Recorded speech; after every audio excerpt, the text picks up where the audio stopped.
Let me turn to another thing that you were doing in Congress because it speaks to the point that you are able to find some bipartisan compromise there, right? You had, I think, the first piece of legislation that passed on a bipartisan, in a bipartisan manner in the House was work on the semiconductor investment in semiconductor industry around the country.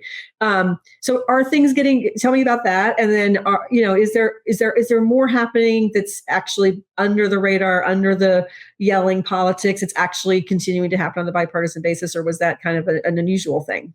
And semiconductors was, clearly something that both sides could agree on, and we got it to the floor. But again, there's something wrong on Capitol Hill. In addition to the amount of money that's just obscene, there's also just this like break between the Senate and the House. Like there's just not the kind of across the building work that used to happen. That's a huge problem. I mean, if something passes the House, it also has to pass the Senate.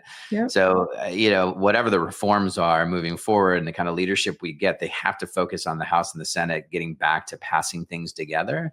And then these bills have to be meaningful. We did some meaningful stuff last Congress. I pushed for the discharge petition on the Social Security Fairness Act, which is a $20 billion a year investment in public retirees. It's giving them their Social Security, if teachers, firefighters, police officers, letter carriers, the money that they paid into Social Security, they weren't getting it back. And that bill had been sitting there for 25 years, which speaks to, just how broken things have become.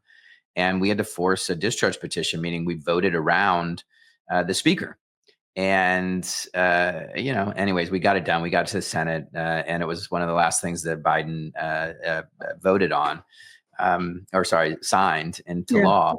Yeah. But there will be hopefully some bipartisan work. I'm always pushing for that. I'm part of a bipartisan group called the Problem Solvers, which is, 20, 30 Democrats, 20, 30 Republicans. And it is us, sort of ready to go if we get the call.